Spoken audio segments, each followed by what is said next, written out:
Assalamualaikum warahmatullahi wabarakatuh. Kali ini alhamdulillah kita memasuki praktikum yang pertama pada praktikum perancangan teknik industri 2 atau bisa disebut dengan PTI 2. Kami harapkan teman-teman sudah membaca modul pertama, yaitu modul forecasting atau peramalan. Segala pengertian akan forecasting atau peramalan sudah tertera secara teoritikal pada modul. Jadi diharapkan untuk teman-teman sudah memahami apa atau basic dari pengertian forecasting. Dalam video ini akan dijelaskan forecasting dibawakan oleh Mas Najib. Pelaksanaan forecasting akan menggunakan aplikasi WinGSB, dan untuk penjelasan akan WinGSB, insya Allah teman-teman sudah paham apa itu WinGSB. Dalam video tutorial ini ada dua konten, di mana konten pertama adalah penjelasan atau langkah-langkah penggunaan aplikasi WinGSB dalam pencarian forecasting. Yang kedua adalah penjelasan mengenai analisis yang akan teman-teman perusahaan laksanakan dalam penyelesaian laporan modul 1 ini. Dimohon teman-teman untuk dapat memperhatikan jalannya praktikum online melalui video tutorial ini. Terima kasih dan selamat menyaksikan. Nah, di sini saya akan melanjutkan, yaitu tentang bagaimana cara menggunakan WinGSB. Nah, sebelum masuk ke WinGSB, kita masuk dulu ke Excel untuk melihat pola data yang nantinya akan digunakan untuk penentuan metode. Nah, di sini untuk pola data itu dilihat dari historical data dalam perusahaan.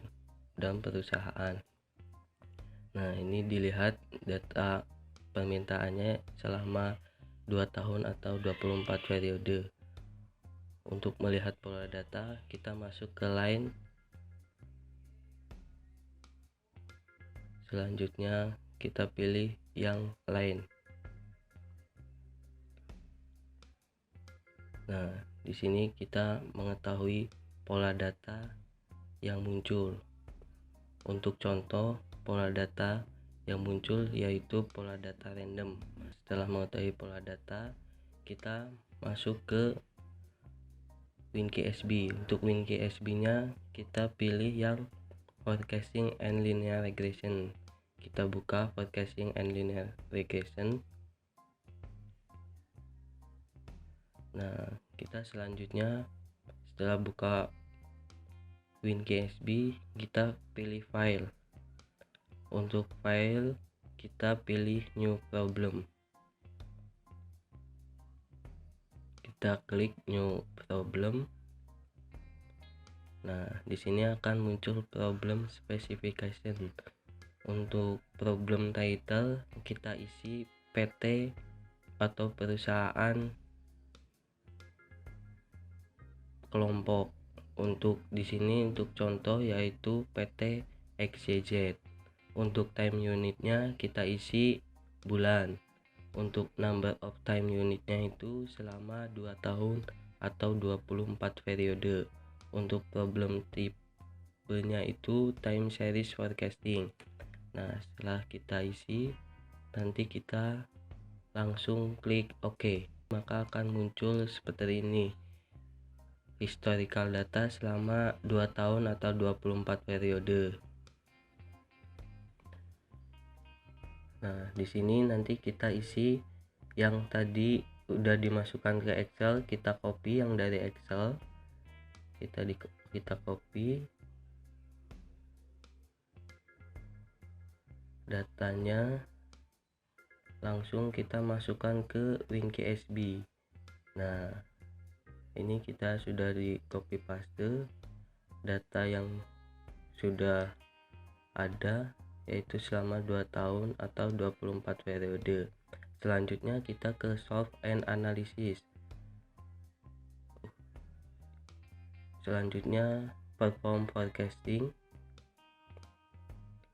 Nah, di sini tadi kan sudah didapat pola datanya random.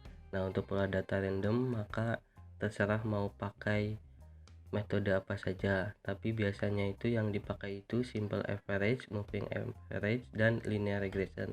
Nah, di sini untuk contoh kita akan menggunakan metode simple average.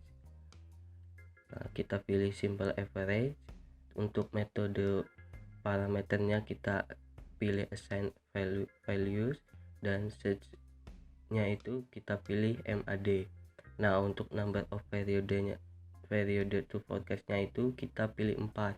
Jadi kita akan meramal 4 bulan ke depan untuk permintaan. Nah, di sini kita akan muncul output yang sudah didapat. Nah, di sini ada beberapa output. Itu ada aktual data, forecast by SA, forecast error, CFE, MAD, MSE, MAPE, dan tracking sinyal, dan juga yang terakhir ada R square. Dan untuk metode-metode yang lainnya itu langkah-langkahnya sama dengan metode yang tadi sudah saya perlihatkan. Nah, di sini untuk penambahan 4 periodenya itu kita bisa lihat di periode ke 25, 26, 27, dan 28. Nah, itu mungkin yang bisa saya sampaikan untuk tutorial penjelasan atau penggunaan WinKSB. Untuk tugas praktikum, nanti kalian akan diberikan historical data permintaan sebanyak 24 periode atau 2 tahun oleh asisten masing-masing. Dan untuk pengolahan menggunakan WinKSB, kalian menggunakan 3 metode sesuai dengan pola yang kalian dapatkan. Nah, setelah kalian melakukan pengolahan dengan 3 metode, kalian bisa lihat MAD yang paling kecil di antara 3 metode tersebut. Setelah kalian lihat MAD yang paling kecil, nanti kalian analisis nilai MAD yang paling kecil saja. Nah, untuk analisis kalian bisa lihat hasil output.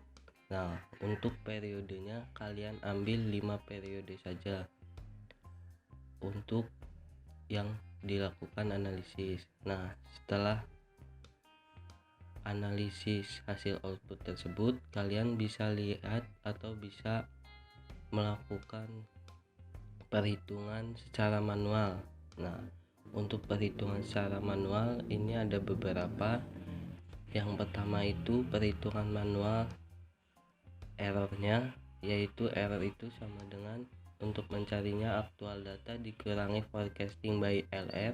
Yang kedua itu ada forecast itu sama dengan aktual data dikurangi error. Dan untuk MAD, MSE, MAPE, CFE, dan tracking sinyal, kalian bisa masukkan hasil output itu ke dalam rumus-rumus yang sudah ada.